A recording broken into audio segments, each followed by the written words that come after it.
The next panel, A Shared Legacy, Aligning Government for 2028 and Beyond, features leaders from state and local government whose work showcases the best of LA and California leadership. Leading this panel is Mary Nichols, the celebrated former chair of the California Air Resources Board, a leader whose insights and expertise were critical to creating Lacey's unprecedented public-private transportation electrification partnership, upon which much of the road to 2028 builds. Panelists for this session are similarly distinguished. They include Senator Ben Allen, representing California's 24th Senate District, Jamie Callahan, Deputy Chief of Staff in the Office of Governor Newsom, and Councilmember Katy Yaroslavsky, representing LA's 5th City Council District. Okay, I think that's us. Thank you all for being here, and from the parts that I've heard, because I got here before lunch, this is an amazing event and there's still more to come. But we are the panel to talk about the role of government. I think more than anything else, there's a recognition that however you may feel about any current government in office anywhere, we can't live without them. They're there no matter what. And our role is to try to figure out, as a group, I think you'll hear from each of them, we're all people who believe that government has a role to play in helping to deliver the clean air that we would like to have during the Olympics as well as after the Olympics. And speaking as someone who was living in Los Angeles at the time that we had the last Olympic Games in Los Angeles, it was an amazing experience. And for all of us who've seen the World Cup here over the last weeks, it's a similar kind of recognition of the rest of the world coming to LA and seeing what a wonderful place it actually is, and maybe even seeing it with eyes that are better than ours. But what we want to talk about here today, I think, is how to use this time and the road to 2028 and the efforts that Lacey has been building here and is planning to continue building with all of us to leave a legacy that we will all, at our kids if we have them, some of us have grandkids even, will look back on as having been a phenomenal moment for our city and for our region, because it's obviously not just about the city of LA. But I think it probably does make sense to start at the level of the city. And I guess I'm going to ask each of my panelists a question that is not part of the prepared script, because we didn't really prepare the script in advance. But these are all pros. They all know what they're talking about.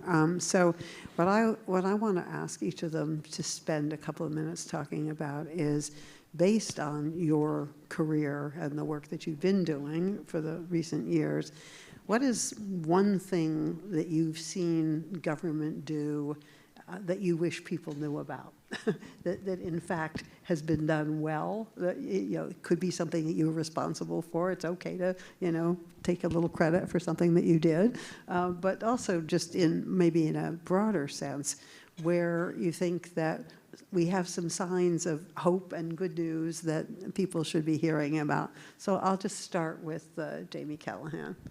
Thank you. Pleasure to be here, and thanks to Matt and the Lacey team for having us and bringing us together. This event is reminding me of sort of a place that we were at the end of the last 8 years with prior to Governor Newsom, Governor Brown, where we brought the world together for this big climate summit. And I think a lot has changed in the last 8 years, but events like today and events like that 8 years ago, I think show that government and everyone else, we still have this sort of convening power, and we can use these landmark events to not just, move forward a political agenda or showcase sports, but to bring people together to better their community, better a region, better a state, and continue to just grow those partnerships. Great. If I could give you an opportunity to advertise something that I think just happened today, that not everybody may have heard about, but maybe is a good example of government actually moving forward in a big way to do something that is going to make a difference in the air and climate? Yes, yeah, I think it was mentioned earlier today, but I know that our partners in the legislature worked on with our administration on a light duty and heavy duty rebates that are bringing together both manufacturers and government in order to plus up that amount to get people, to continue to have people in the EV market and really driving towards those goals as a state. Obviously, a lot has been chipped away by partners at the federal level, but I think we're still have strong leaders at CARB and have previously had strong leaders at CARB and strong supporters in the legislature to keep that work moving forward. So I think we're excited for that to start rolling out and for hopefully other folks to follow. Great. Okay, I'll turn to our council member who has been serving in a key role as the head of the Budget and Finance Committee, and so has been dealing with the lead up to the Olympics and also for the World Cup. And you've seen some of the stresses and strains that are there around how to host something this big and how to make it into a net positive for the region as a whole. And I welcome your thoughts about what we've seen that we can point to as showing that this is something that can actually have a lasting benefit for the city. Sure. So good afternoon, everyone. Katy Yaroslavsky. I represent the 5th Council District, which is West LA, everything east of the 405 to Koreatown. Thank you, Matt and team, for having me today and for all of your work to make Los Angeles a greener, healthier place. So I would say, putting on my Metro hat, so I sit on the Metro board as an appointee of Mayor Bass, and one of the most successful things we've seen and been able to do recently is around station activation. So we just opened some new stations along the Purple Line, which runs down Wilshire Boulevard from downtown LA. Eventually it will connect up and hit UCLA. Next year there's new stations opening at Century City, UCLA, and the VA. But this year, this past May, we opened new stations on Wilshire at La Brea, Fairfax, and La Cienega. And this is the first time sort of the West Side and Mid-City has had mass transit in this way since the red car, which shut down in the 1950s. So it's a hugely transformative thing for the West Side, but the challenge, of course, is getting Angelenos to get on the system. There's a lot of misinformation. There's also real concerns around public safety and things like that. And so Supervisor Holly Mitchell and I have been championing station activation, so doing farmers markets, dance classes, skate parties, all sorts of things above ground at our stations, and then coffee carts and other ways of making sure that it's always, there's a positive presence at this infrastructure so that people feel safe coming to it and then maybe venturing down into it and eventually getting on the train. And so it's been really fun to see how many more people are sort of celebrating this infrastructure that we got a lot of people saying, well, isn't it just going to be a magnet for homelessness and drug dealing and things like that? And in fact, it's really just become a party 5-7 days a week at some of these stations, and other parts of the city want it as well. And so we're going to be expanding it, and that's been fun to see. Also, that intersecting with the World Cup, and people from all over the world sort of walking through and stopping at the farmers market before they get on a train to go see a game. It's definitely a cliche about Los Angeles, and I can cite Randy Newman and others as an example. Nobody rides the bus. Come on, we're Los Angelinos. So what about all those foreigners who were here riding buses? They showed us the way. Nobody told them that they weren't supposed to get on the bus, I guess. Is there hope of seeing any expansions, any shifts to more clean buses, Lola? Yeah, Yes. so we're going to be voting, I think, the next board meeting, which is in 2 weeks, on procuring 200 new electric buses, which is great. It's a drop in the bucket. It's less than 10% of our entire fleet, but it's a move in the right direction. And many of us on the board have been advocating for a ramping up more quickly. And we'd hope that it would be at 100% electric by the Olympics, which we're not going to hit for a variety of reasons, but we are continuing to make meaningful progress in that direction. well, I can say from my days at the Air Resources Board, it was a shock to learn you can't just go someplace to a dealership and buy a bus. They take a long time to build. These are large, expensive items. But so the fact that you are looking to get 200, if you could actually get an order in for 200 buses, that's a bigger deal than probably people realize. It's a good start. Yeah, thank you. All right, Senator Allen, I'm going to turn to you for just a couple of opening remarks. So I'm going to ask the same type of question. You're, of course, have built a legislative record around environmental protection and climate change, and more recently dealing with the effects of the fires. And fire is an ever-present danger and concern in this region, and there's always the threat that that will be something that we're dealing with at the time of the Olympics in 2028 as well. Is that something that you or your office have been thinking about? And yeah, well, certainly, I mean, it's always a major concern. The fire risk is both a financial challenge, it's a human challenge, it's a public health challenge. It's impacting our utility system, our insurance system, our public expenditures. So it's obviously always out there. And you know, I think there was a time where it was really starting to threaten the very brand of Los Angeles, and there was even folks in Washington talking about pulling it away, pulling the Olympics away from us because of the fires. At least that was the ostensible reason given. Fires, of course, are also, when your first question was about what does government do right? Mm-hmm. And I will say, you know, you go back in history and you see that catastrophic urban fires were a major risk.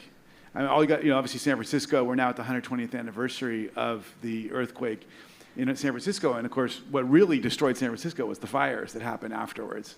And it was a good example, but what happened after that really showed a path for the future for us, because government got itself organized. It said, wait a minute, we've got to build out a firefighting infrastructure. We've got to have a professional firefighting department. We've got to stop permitting certain, you know, homes that are extraordinarily flammable. We've got to get smarter about the way we grow and permit, and we're gonna have to do the same thing now.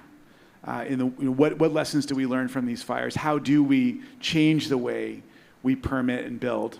How do we make sure that we're doing a better job of incorporating all the best fire science, not only in the hardware and the infrastructure, but also there's a lot of technology that's now coming online that I think will help to show the way and really make it so that we're much better prepared in the future for these kinds of fires. But it's definitely hanging over everything. I mean, I just got off, I literally came straight from the airport. I flew in from Fresno, and I was meeting with city council members in Moderator and the challenges that they're facing with regards to brush fire, and it's impacting their insurance availability and a lot of public liabilities and expenditure. So it's a problem. You know, I've been up in the mountains, I've been down in the southern part of the state, I've been all over the state, and this problem we're facing everywhere. But there are a lot of things that governments are doing now up and down the state to dramatically reduce their risk, and I think we can take a lot of inspiration from them. We have to implement a lot of the best practices that are out there now. Thank you. I'm going to just kind of keep this going in order from, so starting back with the governor's office again. The current governor has established a track record of real concern for climate, and he, from the beginning, and I had the opportunity to work with him at the start of his time as governor, has made a strong commitment here to dealing with climate change. And now we're living in a time where I think a lot of us who've worked in this area are used to kind of defending the idea that it's really okay that we care about climate, given, you know, some of the skepticism and hostility really that's coming back to California around those issues. And so, you know, coming to really the end of his time, I suppose, now as governor, I'm interested to know, you know, from your perspective, having been in that office, how do you cope with that kind of hostility, for lack of a better word, coming from, you know, your national leadership that should be cooperating with us. Well, it's good we have such a thriving wine region here in California, so that helps us cope. Joking, obviously. I think that, we have continued to always sort of set ourselves apart, right? And I think when we have, as we have had to deal with through, decades, we have governments, federal governments that come in, they want to be helpful, they want to not be helpful, and I think California continues to, chart its own course, but also bring along other states and other partners, and international partners, as you know, and we all have been a part of, bringing in folks, delegations from other countries, going to other countries, learning, sharing what we're doing, and that's, I think the way that we're going to continue to keep this work alive through, whatever the federal government throws at us. But I also think it's in using events like the Olympics to showcase the work that we're doing here. It is, sort of similar to an international delegation where we will have hundreds and thousands of people from around the world, and I think that gives us an opportunity to show off our electric buses and our creativity and what we're doing in the face of some, adversity at the top at times, I think that's what keeps us going and what keeps us continuing this work. Yeah, absolutely, and you have, and it's great. And when we welcome the world here for the next big international event, one of the things I think I'm most excited about is the fact that the air pollution levels have actually, declined, and that we have the ability to show off the mountains that are to our east, and the whole international reputation of LA as the smog capital of the world has, I think, pretty much changed at this point. Sadly, that's partly because some other major cities in the world now have much worse air pollution problems that they have to deal with. But I'd be curious to ask you, Councilman, about the sort of international focus on Los Angeles. Is this something that you're seeing from where you sit in the city? And is it something that you feel we are in a position to be able to work with other cities around the world? Yeah, I think Americans like to think about the work that we do as being somehow exceptional. And on climate, unfortunately, that's not always the case. In fact, it's often not the case. And so it was really wonderful to have the chance to be in Paris, actually, for the tail end of the Paralympics in 2024, and to see how they transformed their city, and to bring back the lessons learned there, whether it's planting thousands and thousands of trees or building out the bike infrastructure, all the ways that they made Paris cleaner and more climate friendly, clean the Seine. And so I think, the spotlight is on us, and I think LA 28 is going to do what they're going to do, but the city of LA has a real opportunity to partner with our county, state, and county and state partners, probably. And then I think a lot of that work really is going to happen at Metro, just because of the incredible resources they have, and it's a well-functioning bureaucracy. And so really thinking about the transportation system as the backbone for how a lot of the climate work will flow.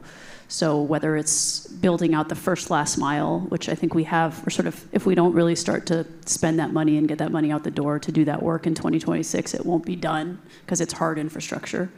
But how do you get people to those stations and then have the legacy of it being permanent infrastructure improvements that Angelenos can benefit from and visitors can benefit from for generations to come? And so that's what I'm most interested in, is how do we use this moment of the Olympics as leverage to create the sort of smart infrastructure investments that will make Los Angeles truly be a more climate resilient city.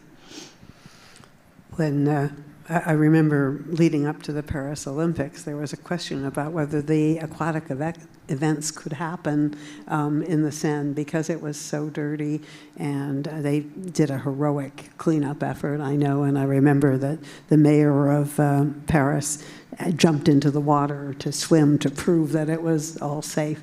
I don't think we'll be putting our mayor at that point at any equal risk. At least I certainly hope that is not going to happen. But I'm going to ask Senator Allen if you know of any impending, any heroic efforts that are going to take place to make sure that this region is environmentally safe and able to show off. Yeah, well, the LA River is a little different than the Seine. And I don't think we're having any events there. But look, I think there's a lot of, when you say heroic efforts, there's a lot of work happening behind the scenes to make this successful, including dealing with all of these really wild headwinds with the federal government. And lots of back channeling, lots of relationship building, lots of engagement with members of Congress and the administration, folks from all different political perspectives to just try to keep this plane, moving forward and on track. And some of the efforts are indeed heroic, I would say. I mean, I'm not personally directing them, but there are people that are doing really extraordinary work, keeping everybody happy, making tactical decisions that are going to make this successful. There's also, a lot of work underway to ensure, to really focus on making sure that this is a games that's going to benefit, everybody in the region.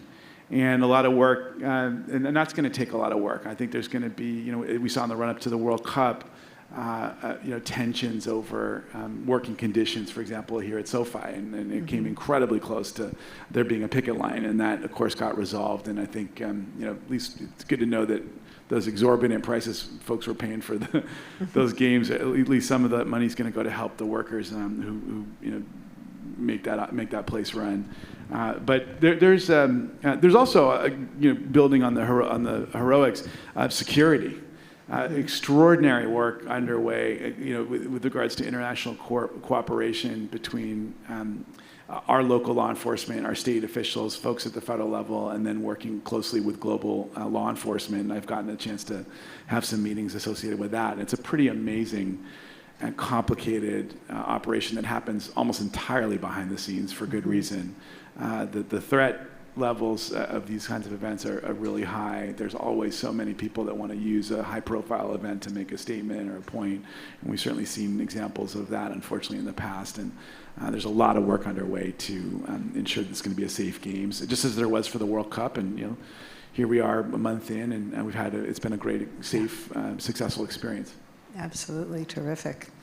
Yeah, so back again up to the state level and what the governor's office role is in all of this.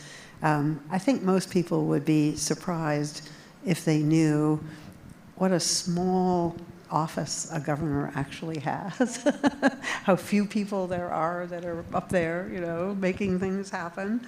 But one of the things that we hear often, and it's a rap that government gets, is that different levels of government don't talk to each other. We don't collaborate well. We happen to have, a panel of people here who sort of know each other, and we all like each other, and we can pick up the phone and talk to each other when we want to. It's actually true. I know. I'm not just making this up. That's really true. But what can you say to an audience of people that may be somewhat more skeptical about whether we actually can work successfully together? Well, I think, building off of the senator's point, even working with the federal government, the games are, all of that work is happening at the state and local and federal level, and everyone works extremely collaboratively together. Because it's what we have to do. I mean, if a failure here is a failure for everyone, right? So we want to make sure that the games are a success for Los Angeles, for California, for the United States, for the athletes.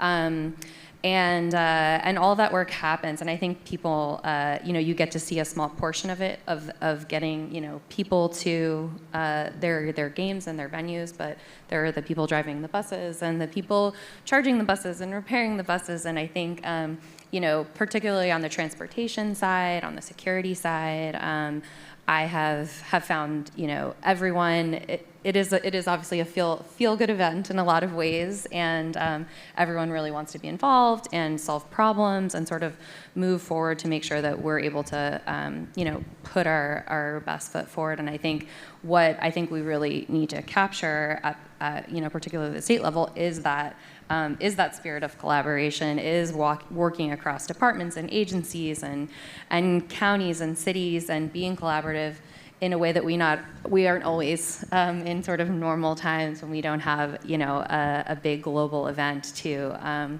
look toward. So I hope that some of the creativity that we're bringing and collaboration that's happening around the lead up to the games really continues, and people see that can happen, and that it benefits everyone. So one of the things, we refer to these as the LA Olympic Games because we're the big city, but there's venues all over the region, right? Not quite the entire state, but it's covering a whole lot of territory. Is there any kind of intergovernmental activity that's going on that you know about?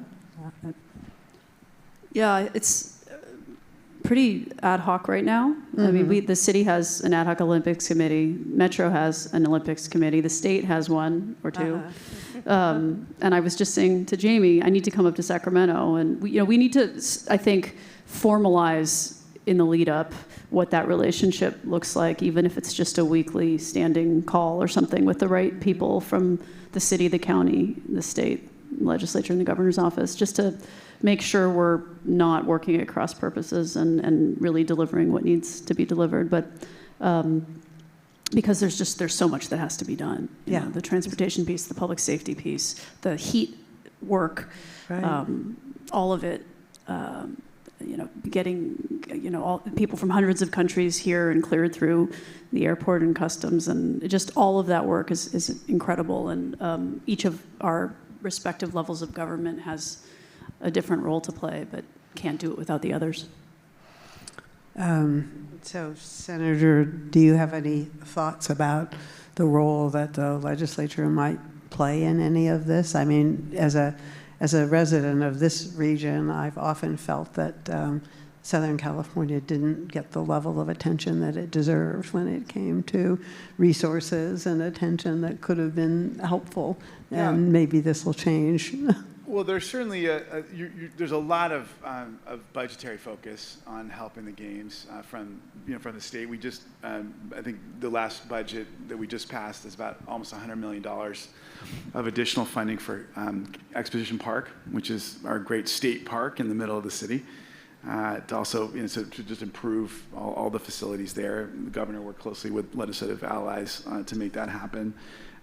There's all sorts of work to smooth over aspects of the game. So in our health budget trailer, there was language to exempt certain medical professionals and athletes from certain permitting requirements so they could come from their international teams and do the work here. We did work to help to make the game's Roots Network function, and established a public safety command, and there's obviously our deficit funding, our backstop from the state, $270 million. So there's all sorts of things like that. The CEQA flexibility. So a number of things that are making a difference. Of course, the state does not have the massive amount of money that the federal French government had, for example, to assist with the Olympics there. We are, unfortunately, really reliant on a lot of private money and federal money. But there's a real interest in helping. I mean, I think people really do see this as a games that folks are proud of. I mean, the vice chair of our committee is actually based in Northern California. There will be games in Northern California, especially soccer and some other sports. So it's to try to build kind of more real buy-in from the whole state. So there's this is always a challenge, right? The capital's in Northern California. Most of those people up there are Giants fans, and they don't always see LA as. I'm biting my tongue. Yeah, right. Yeah. No, but I mean, it's true. I mean, the staff, the operations, it's Northern California. And I don't think that they bear particular ill will toward Los Angeles, but it's far away, and it's a different culture, and it's a different place. And so one of the challenges that those of us who represent Los Angeles have is making sure that the system there really sees Los Angeles as the central cultural and economic and population driver, as a financial driver that it is for the state. And it is a bit of a challenge sometimes. But look, I mean, I think there's a lot of excitement about these games. I think the World Cup built some new excitement about international competition statewide, and you see that carrying over into the conversations about the Olympics. And I think there's going to be a lot of buy-in and a lot of pride. And look, our next governor, I mean, the current governor's been fantastic. Of course, our next governor is someone who used to represent portions of the most likely next governor is I wish we could hold the election if you like were to this believe minute, the polling, is someone who used to represent portions of Los Angeles in the Congress, and so he will certainly be, I think, just as bought in as the current governor and really committed to the success of this operation. Right. Thank you. Well, getting back to the specific focus here on air quality and transportation, those are areas where, and I know there's been other people here today. I know we had the head of the state transportation department here this morning because I ran into him on the way out. So those are the specific things that Lacey has been really at the forefront of championing. And I think they're looking to see if we can, along the way, get commitments made by both private and public entities that will sort of demonstrate the fact that we really are able to move along this path and leave the legacy that we're hoping to have. Are you all planning to come to attend the games? Yes? Yeah, definitely. I got some rugby tickets I'm really excited about. Good, so. good. So you'll be around. I put aside some of my money in the market so that I can afford the tickets. And no. We're really excited about it, and I will say the games have also done things like these special $28 tickets for folks. Yes. That I think 1 million tickets or something they're going to sell, so there will be access. But it's I think it's the job of all of us in working with our partners to make sure this is a truly accessible games. Yeah. And I think we both saw in Paris, sort of all the like ancillary events that are happening around, and even, I'm sure the Lacey team will be doing some kind of activation around the games. Like, there's just such an opportunity. People are going to like one event, right? Maybe two of the actual games, but then there's all these other things that we can sort of bring people to Los Angeles, bring them even out of Los Angeles and see lots of parts of California, which I think is a really exciting opportunity for us to showcase, like we've been talking about, climate and all the other work that the state's doing. Great. I'm expecting a lot of visitors in my house, actually, during you the have Olympic a room Games. for me, right? Yeah, okay, good. And Yeah, my 3 kids. I've got relatives lined up. They're all claiming their couple of days, and we got together and pooled our resources and got tickets to the things that the grandkids in particular are the most interested in. So one grandson is into fencing, another one is into tennis, so we're getting ready for all of that to happen. But moving people around is still going to be a daunting challenge. And one of the questions that I have for our Metro maven here is on how do we get the information out to people? Is it maybe I'm just behind the times, but I have a hard time sometimes figuring out, how am I actually going to get from one place to another? I will say that I think the World Cup gave us a pretty good sense of how things will go and can go. And one thing Metro does very well is comms. They have a great social media presence. They have apps. There's going to be extensive communication about how to get where you need to go from the moment you show up at a train station to the last half mile or whatever to the venue. And so it's really important that we get that right. You're going to have people speaking other languages. You're going to have a lot of transit ambassadors. You're going to have a lot of volunteers. One of the things I think Paris did really well was deploy this huge volunteer army bunch of different languages. The signage was very clear and elegant and useful, and you didn't have to speak French to know how to get from point A to point B.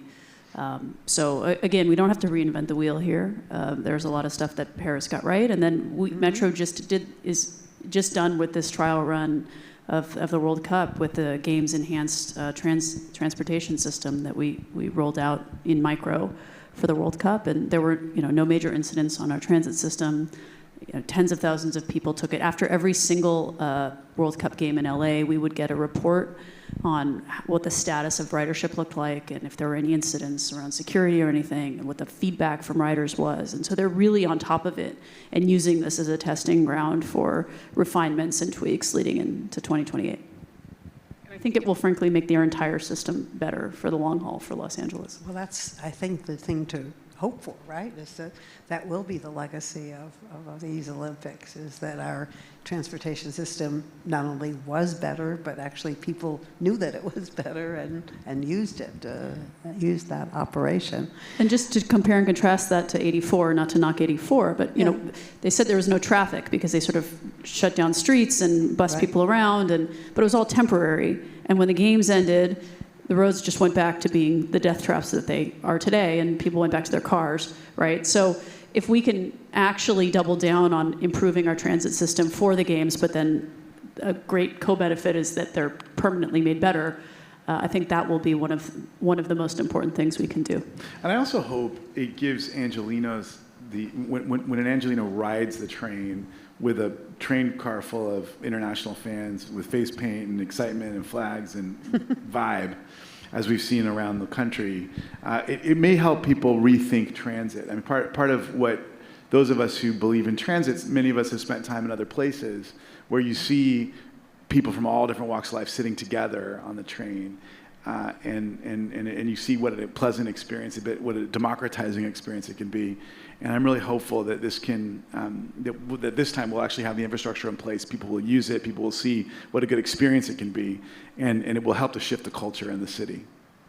I think that's a great place to end, actually. We would save the program a whole 3.5 minutes, having expressed our joint belief and hope that that can be the legacy, which will bring us cleaner air and make us a city that and a region that can legitimately point to what we've done to help improve our impact on the climate for the rest of the world. So thank you, panelists. It's just been great having you here. Thank you. Thank you.